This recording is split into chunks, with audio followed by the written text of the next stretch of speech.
मैं टिपड़ा देखने वालों में नहीं हूँ, मैं टिपड़ा लिखता हूँ।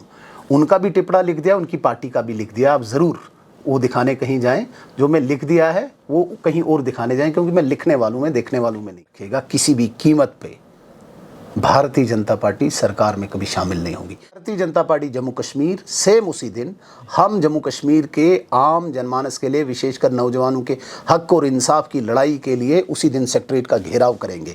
एक तरफ से ताकत आजमाई जाएगी अखिलेश यादव और स्टेलिन के समर्थन की, दूसरी तरफ से भारतीय जनता पार्टी का समर्थन आम जम्मू कश्मीर का नौजवान देखेंगे। ताकत स्टेलिन के समर्थन में है, अखिलेश के समर्थन में है, या जम्मू कश्मीर के आम नौजवान के समर्थन में। सरकार गिरी हुई है, टूट चुकी है, क्यों आप मुझे जबरदस्ती। अब मैं एक छोटा व्यक्ति हूं, इसलिए मेरी बात को आप नहीं मानते। उमर अब्दुल्ला कैसे गिरी? आज हमने देखा कि उधर महाराजा हरि सिंह पार्क में तमाम जितने भी विधायक थे एक दूसरे के साथ हाथ में हाथ जोड़े हुए वहां नीचे बैठे। चले, मैं इस पे बहुत ज्यादा डिबेट में नहीं जाऊंगा, लेकिन आप मेरी बात को मान लीजिए।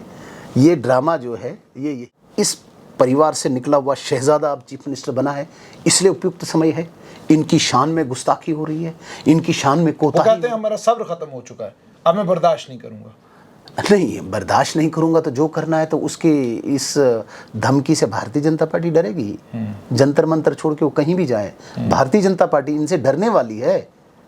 30 करोड़ रुपया किसी विधायक को कोई ऑफर करेगा, ये इसलिए कह रहा है, एक तो फ्रस्ट्रेशन है, दूसरा माल बहुत आ चुका है अब्दुल्ला साहब के। ये 30 करोड़ की बातें करना मीन्स कि उमर साहब माल ठीक ठाक पहुंच चुका है अंदर। आप कि हम अब कश्मीर में रेलेवेंट कैसे रहें, इनके फेल्यूर सामने आए। रेलेवेंट रहने के लिए इस मुख्यमंत्री ने ये सोचा कि मैं भाजपा के विरुद्ध लड़ते लड़ते योद्धा बनते बनते मार्टियर हो जाऊं, ताकि अगली पीढ़ी भी, जो चौथी पीढ़ी अब्दुल्ला परिवार की आने वाली है, उसका रेलेवेंस रहे। तो बीजेपी के साथ लड़ते लड़ते अब क्या बोलेगा भाई, बीजेपी सरकारें तोड़ती है, बीजेपी मेरी सरकार पे भी प्रहार कर रही है। कि इस एक प्रिंस का मैंने इससे पहले कभी इस प्रकार का शॉर्ट टाइम में किसी भी चुनी हुई सरकार का ग्राफ डिक्लाइन होते हुए नहीं देखा है।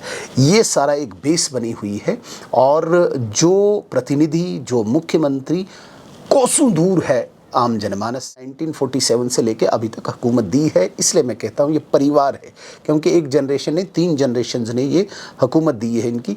इसलिए इस परिवार की चालाकी, होशियारी, चतुराई का एक नया मुख्यमंत्री उमर अब्दुल्ला ने घाटी में और उसके बाद जम्मू में 2 जनसभाओं को संबोधित किया।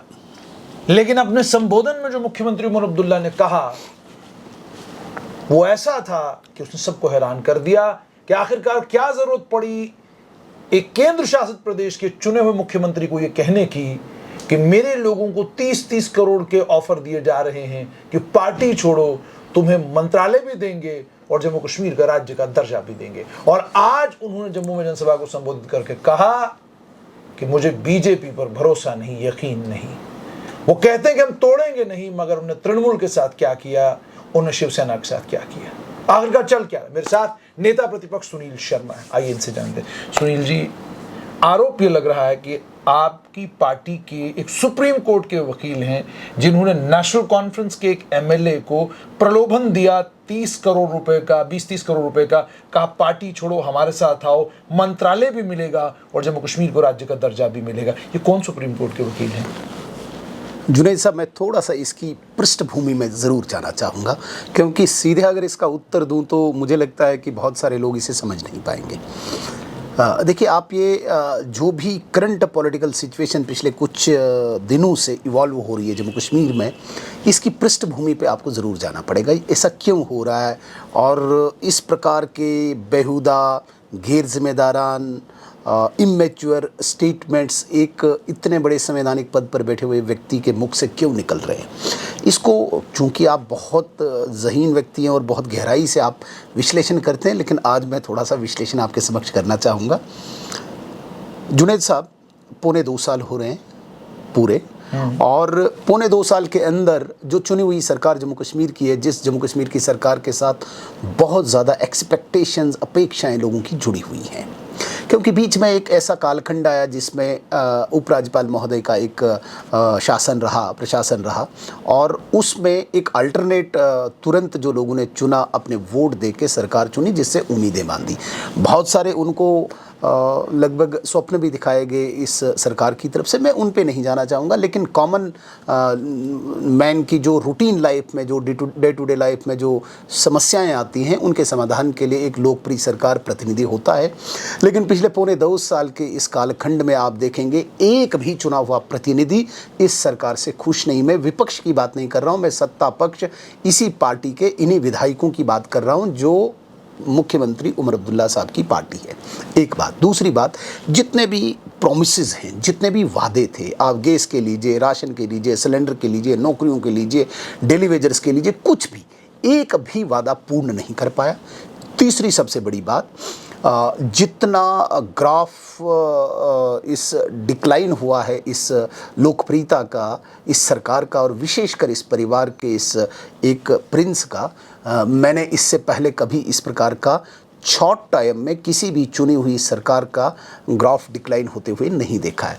ये सारा एक बेस बनी हुई है, और जो प्रतिनिधि, जो मुख्यमंत्री कोसों दूर है आम जनमानस से, जो मुख्यमंत्री कोसों दूर है अपने ऑफिस से, उस मुख्यमंत्री को उस एक इस तंत्र को देखते हुए एक अचानक एक ऐसी कंस्पायरेसी सूझती है, एक ऐसा षड्यंत्र सूझता है, और इस प्रकार से इन्होंने एक नया शगुफा, एक नया ड्रामा जो इस परिवार का लंबे समय से, देखो बहुत सारे लोग कहते हैं कि तू पर्सनल अटैक करता है, लेकिन ये परिवार इस जम्मू कश्मीर का पहला ऐसा परिवार है जिन्होंने 1947 से लेकर अभी तक हुकूमत दी है। इसलिए मैं कहता हूँ ये परिवार है, क्योंकि एक जनरेशन ने, 3 जनरेशन्स ने ये हुकूमत दी है इनकी। इसलिए इस परिवार की चालाकी, होशियारी, चतुराई का एक नया षड्यंत्र जो सामने, आप कह रही है 20 से 30 करोड़ प्रलोभन आपकी मैं इसी पृष्ठभूमि मैंने बांधी। अब मैं स्पष्ट करना चाहूँगा कि इन्होंने अचानक एक सोचा कि हम अब कश्मीर में रेलेवेंट कैसे रहें। इनके फेल्यूर सामने आए। रेलेवेंट रहने के लिए इस मुख्यमंत्री ने ये सोचा कि मैं भाजपा के विरुद्ध लड़ते लड़ते योद्धा बनते बनते माटियर हो जाऊं, ताकि अगली पीढ़ी भी, जो चौथी पीढ़ी अब्दुल्ला परिवार की आने वाली है, उसका रेलेवेंस रहे। तो बीजेपी के साथ लड़ते लड़ते अब क्या बोलेगा भाई, बीजेपी सरकारें तोड़ती है, बीजेपी मेरी सरकार पे भी प्रहार कर रही है। और ऐसे एक सुप्रीम कोर्ट के अधिवक्ता जिन्होंने प्रलोभन दिया है इनके किसी विधायक को 30 करोड़ का, जुनैद साहब आप एक बात मुझे कहिए, इस वक्त 30 करोड़ रुपया किसी विधायक को कोई ऑफर करेगा? ये इसलिए कह रहा है, एक तो फ्रस्ट्रेशन है, दूसरा माल बहुत आ चुका है अब्दुल्ला साहब के। ये 30 करोड़ की बातें करना मीन्स कि उमर साहब माल ठीक ठाक पहुंच चुका है अंदर आपका, क्योंकि जो भ्रष्टाचार के आरोप आपकी सरकार पे है वो कहीं ना कहीं इस बात को सिद्ध करता है कि इतने करोड़ों की बातें करके आप दूसरी भी आरोप कोई लगा सकते थे, लेकिन पैसों का ही, करोड़ों का ही क्यों? क्योंकि रोज करोड़ों में ही आपका दिमाग घूमता रहता है। लेकिन इसलिए वो ये कह रहे हैं कि आप मानते हैं इस बात को कि प्रलोभन दिया गया, क्योंकि आपने कहीं नहीं दिया गया। मैं उसी बात पे आ रहा था, आपने रोका। मैंने ये कहा, और इससे पहले हमारे एक विधायक ने, पठानिया साहब ने प्रेस कॉन्फ्रेंस में ओपन चैलेंज किया है मुख्यमंत्री को, अगर आप में मॉरल ग्राउंड्स हैं, आपके पास नैतिक मूल्य हैं, आप स्पष्ट कर दीजिए। आप उस व्यक्ति का नाम बताइए, आप जगह का नाम बताइए, अन्यथा कोर्ट के लिए तैयार रहिए। हाँ, और हम कोर्ट में कर रहे हैं, डिफेमेशन कर रहे हैं, उसके लिए भी तैयार रहे उमर। लेकिन आज मुख्यमंत्री उमर अब्दुल्ला ने वो रिपीट नहीं किया, बल्कि आप पर यह आरोप लगाया कि आपने कहा था डिलिमिटेशन के बाद आपको चुनाव होंगे, चुनावों के बाद जम्मू कश्मीर को पूर्ण राज्य का दर्जा दिया जाएगा। वो कहते हैं अब केंद्र सरकार कह रही है सही समय आने पर आपको राज्य का दर्जा। फिर वो आरोप लगाते हैं, क्या सही समय तब आएगा जब बीजेपी की सरकार बनेगी? इसमें 2 पहलू में मैं अपना उत्तर दूंगा। एक, सही वक्त, मैं दोबारा से कहता हूं कि सही वक्त ये स्टेटहुड किसी करियाना दुकान से नहीं लाना है। स्टेटहुड एक प्रक्रिया से आता है, एक प्रोसेस से आता है। पार्लियामेंट में रेजोल्यूशन आएगा, उस पर बहस होगी, पक्ष विपक्ष दोनों बात रखेंगे और बिल पास होगा, स्टेटहुड आएगा। लेकिन मैं ज़रूर कहना चाहूँगा कि इसमें संवैधानिक संस्थाओं का बहुत बड़ा रोल होता है। अरे बीजेपी की सरकार बनने के बाद आएगा, वही आरोप लगा रहे हैं। नहीं, संवैधानिक संस्थाओं का बहुत बड़ा रोल होगा, जिसमें स्टेक होल्डर्स, चाहे आर्मी है, इंटेलिजेंस एजेंसीज है, पैरामिलिट्री फोर्सेज है, बाकी लोग, जब तक न वो ये आश्वस्त हो जाएंगे कि जिन लोगों के हाथ में हम कानून व्यवस्था की जिम्मेदारी देते हैं, अब किसी नौजवान की छाती पे गोली नहीं लगेगी, अब पत्थरबाज नहीं निकलेगा, अब अलगाववाद ग्लोरीफाई यहाँ पे नहीं होगा, तब तक मुझे लगता है कि स्टेटहुड पर ऑन बोर्ड सारे होना, एक पेज पे आना बहुत कठिन है। दूसरी बात मुझे बताइए, क्या इस परिवार से निकला हुआ शहजादा अब चीफ मिनिस्टर बना है इसलिए उपयुक्त समय है? इनकी शान में गुस्ताखी हो रही है, इनकी शान में वो कोताही। कहते हैं हमारा सब्र खत्म हो चुका है, अब मैं बर्दाश्त नहीं करूंगा। नहीं, बर्दाश्त नहीं करूंगा तो जो करना है तो उसके इस धमकी से भारतीय जनता पार्टी डरेगी। जंतर मंतर छोड़ के वो कहीं भी जाए, भारतीय जनता पार्टी इनसे डरने वाली है। ये पूरे अपनी विफलताओं को डाइवर्ट करना चाहता है, डिवेट करना चाहता है, और ये डाइवर्जन है टोटल अपनी विफलताओं का, अपने उस भ्रष्टाचार का छिपाने का। जो लोग आज इनसे सवाल पूछते हैं, आज ये उसको डाइवर्शन करना चाहता है जंतर मंतर पे, और एक आडंबर खड़ा करना चाहता। आप मानिए इसको भी स्टेटहुड से कोई लेना देना नहीं। मैं आज सुबह ही इनका एक वीडियो देख रहा था जिसमें कह रहे थे भाई स्टेटहुड हमारा मुद्दा ही नहीं है, स्टेटहुड तो वैसे ही आना है, हमारा मुद्दा तो 370 है, हमारा मुद्दा तो 35 है। मैं अभी वीडियो आपको बताऊंगा। लेकिन आज ये स्टेटहुड इसलिए दे रहे हैं क्योंकि इनके पास दूसरा कोई विकल्प नहीं है अपना रेलेवेंस दिखाने के लिए और एक नए ट्रैक पे जम्मू कश्मीर की जनता को गुमराह करने के लिए। बाकी जो आप कहते हैं कि नहीं इनके पास कोई ऑप्शन नहीं है, आइए ना भाई, कौन आपको रोक रहा है? लोकतंत्र है, आप आइए और जितना चिल्लाना है चिल्लाइए। भारतीय जनता पार्टी कोई इनके इस दबाव से कोई डरने वाली है क्या? जिस समय पे सारी संवैधानिक संस्थाएं एक पेज पे होंगी, उपयुक्त समय पे खुद स्टेटहुड आएगा। लेकिन वो ये कह रहे हैं कि आप उनके विधायकों को अपने साथ जोड़ेंगे और उन विधायकों के साथ मिलकर सरकार बनाएंगे, फिर जो राज्य का दर्जा जम्मू कश्मीर को मिलेगा, क्योंकि आरोप यही आप पर। जुनैद साहब, ऑन कैमरा ऑन रिकॉर्ड मेरी बात याद रखिएगा, किसी भी कीमत पे भारतीय जनता पार्टी सरकार में कभी शामिल नहीं होगी। देखिए सरकार इनकी, ये सरकार मान लीजिए आप ये कह रहे हैं कि सरकार, अगर ये सरकार गिरती है तो कोई सरकार बनेगी नहीं। सरकार गिरी हुई है, टूट चुकी है, क्यों आप मुझे जबरदस्ती? अब मैं एक छोटा व्यक्ति हूँ इसलिए मेरी बात को आप नहीं मानते। सरकार कैसे गिरी? आज हमने देखा कि उधर महाराजा हरि सिंह पार्क में तमाम जितने भी विधायक थे एक दूसरे के साथ हाथ में हाथ जोड़े हुए वहां नीचे बैठे। चले, मैं इस पे बहुत ज्यादा डिबेट में नहीं जाऊंगा, लेकिन आप मेरी बात को मान लीजिए, ये ड्रामा जो है ये यही है। लेकिन उप मुख्यमंत्री सुरेंद्र चौधरी कहते हैं कि नेता प्रतिपक्ष सुनील शर्मा जो है आजकल जोशी हो गए हैं, मैं अपने दोनों बच्चों के टिवड़े उनको भेजूंगा, उनके टिवड़े भी देखकर बताएं कि मैं उनकी शादी कब करवाऊं। आप जरूर इस चैनल के माध्यम से बोलिए, मैं टिपड़ा देखने वालों में नहीं हूं, मैं टिपड़ा लिखता हूं। उनका भी टिपड़ा लिख दिया, उनकी पार्टी का भी लिख दिया। आप जरूर वो दिखाने कहीं जाएं, जो मैं लिख दिया है वो कहीं और दिखाने जाएं, क्योंकि मैं लिखने वालों में, देखने वालों में नहीं। तो आप ये कह रहे हैं कि मतलब आप ये कह रहे हैं कि सरकार खुद गिरेगी या आप करेंगे? यही तो उमर अब्दुल्ला का आरोप है। सरकार जब हम बनाएंगे नहीं, हम गिराएंगे क्यों? देखिए मैं आपको फिर एक बात बताना चाहूंगा और बड़ी गंभीर बात बताना चाहूंगा। ये जो नई जनरेशन है, तीसरी पीढ़ी जो जम्मू कश्मीर में आम विधायक अभी फर्स्ट टाइमर आए हुए हैं, वो किसी भी कीमत पे इस परिवारवाद को छोड़ना चाहते हैं, इस कलंक से बाहर निकलना। नेशनल कॉन्फ्रेंस के एमएलए, यस, मैं कहता हूँ, वो कहते हैं ना कि भाई हमने किसी अधिवक्ता को बुलाया। मैं ऑन रिकॉर्ड कहता हूँ, मेरे सामने मेरे पास आके कहते हैं कि हमें छुटकारा दिलाइए। मुफ्त में बिकने को तैयार है, हम खरीद नहीं रहे हैं क्योंकि हमें आवश्यकता नहीं। 30 करोड़ बहुत दूर की बात है, मुफ्त में बिकने को तैयार है। वो कहते हैं कि इस परिवार से हमें निजात दिलाइए, क्योंकि इस परिवार ने जम्मू कश्मीर का खून चूसा है और दोबारा से जम्मू कश्मीर को रक्त रंजित नहीं करना चाहती है नई पीढ़ी। और कितना कैरी फॉरवर्ड करोगे आप? ये जो विधायक बने, इनकी ये भी तीसरी पीढ़ी है और इनको कहा जा रहा है कि तुमने अब आपने स्विच करना है चौथी पीढ़ी के लिए अब्दुल्ला परिवार की। ये लड़ाई परिवारवाद की है जुनैद साहब।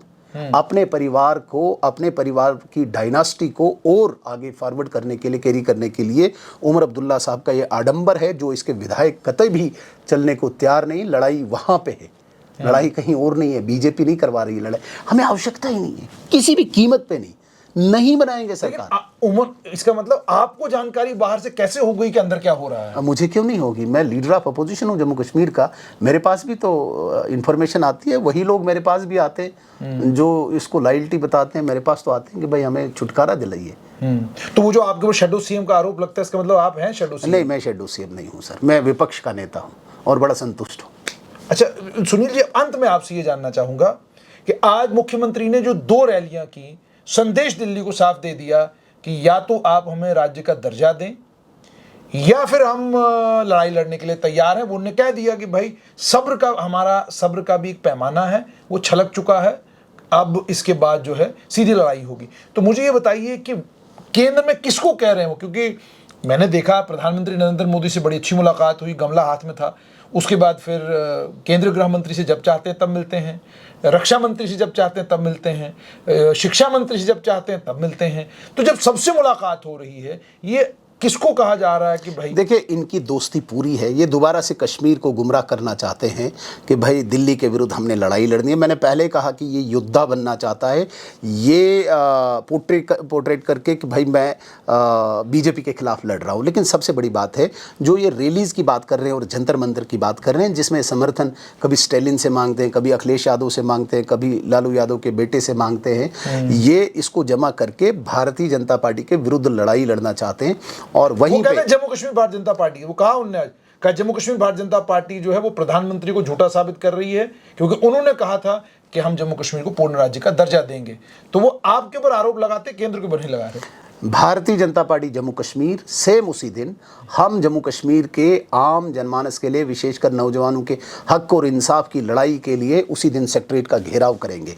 एक तरफ से ताकत आजमाई जाएगी अखिलेश यादव और स्टैलिन के समर्थन की, 20 तारीख को। हाँ, दूसरी तरफ से भारतीय जनता पार्टी का समर्थन आम जम्मू कश्मीर का नौजवान देखेंगे। ताकत स्टैलिन के समर्थन में है, अखिलेश के समर्थन में है, या जम्मू कश्मीर के आम नौजवान के समर्थन में। तो जो 20 तारीख को घेराव करेंगे, मुद्दा क्या है उसमें? मुद्दा हमारे पास आउटसोर्सिंग, भ्रष्टाचार का।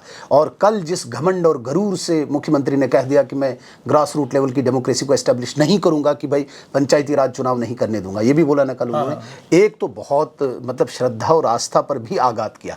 उन्होंने कहा बाबा बर्फानी चले गए तो उसमें मुझे क्या लेना, मतलब आस्था पर भी आघात किया। तो कहीं न कहीं भ्रष्टाचार बहुत बड़ा मुद्दा है, कहीं न कहीं आउटसोर्सिंग, और जिसे बैकडोर तो ये नहीं मान रहे हैं, लेकिन मैं कहूँगा कि ये एक करप्शन, एम्प्लॉयमेंट, अपॉइंटमेंट का एक करप्शन का एक स्कैम है ये। और तीसरा सबसे बड़ी बात जो कल इसने बोला कि भाई पंचायती राज में नहीं चुनाव होने दूंगा। इस सब के विरुद्ध जम्मू कश्मीर के आम नागरिक जो इस वक्त पिस रहा है, हम जम्मू कश्मीर के नागरिकों का समर्थन लेके सेक्रेटरीट की तरफ जाएंगे और ये स्टैलिन और अखिलेश को साथ लेके जंतर मंतर पे चलेगा। देखेंगे आप जम्मू कश्मीर की ताकत है या इनके दोस्तों की ताकत। लेकिन सुनील जी, अंतिम मुझे ये बताइएगा कि कारण क्या है? आप भी पूर्ण राज्य का दर्जा चाहेंगे जम्मू कश्मीर के लिए, केंद्र शासित प्रदेश है अभी, तो आपने क्यों नहीं समर्थन दिया इनके इस ये जो जंतर मंतर पे प्रोटेस्ट उन्होंने करना है? और हालांकि वहां पे भी आरोप लगाया, वहां कह रहे हैं कि जी डेलिबरेटली 20 तारीख को दुनिया भर के लोगों को कहा जा रहा है वहां जाके प्रदर्शन करिए, जिस प्रोटेस्ट में मीरवाइज उमर फारूक जो है वो जा रहे हैं। आपको आपत्ति क्या है जाने में? देखिए, मैं आपको दोबारा से कहूंगा, जिस सो कॉल्ड सेंटीमेंट को और पाकिस्तान प्रायोजित एक डिस्कोर्स को लगभग इराडिकेट किया है जम्मू कश्मीर से, उसी को धीरे धीरे स्लोली ग्रेजुअली पेनिट्रेट करने के लिए ये इस प्रकार के षड्यंत्र हैं। ये षड्यंत्र, जिस षड्यंत्र में दोबारा से कभी स्टेटहुड के नाम पे, फिर 370 के नाम पे, फिर आज़ादी के नाम पे, फिर पाकिस्तान के नाम पे एक आडंबर खड़ा करना चाहते हैं और अलगाववाद का तत्व दोबारा से यहाँ पे पेनिट्रेट करना चाहते हैं। ये एक सोची समझी एक कंस्पायरेसी है। आप मुझे बताइए, आज स्टेटहुड क्यों याद आ रहा है? आज बिजली 200 यूनिट क्यों नहीं याद आ रही है? आज 10 किलो राशन क्यों नहीं याद आ रहा है? आज आपको मुझे बताना होगा 12 सिलेंडर याद क्यों नहीं आ रहे हैं? आज इनको 1 लाख नौकरियां याद क्यों नहीं आ रही है?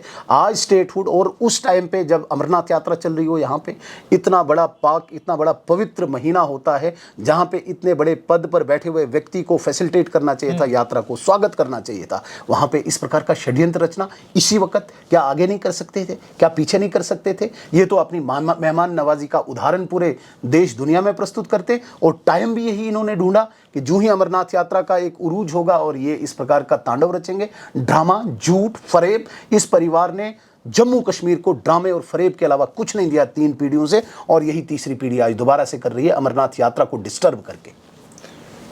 बहुत बहुत शुक्रिया। तो ये थे भारतीय जनता पार्टी के नेता और नेता प्रतिपक्ष सुनील शर्मा, जिन्होंने साफ तौर पर कहा है सरकार गिर चुकी है।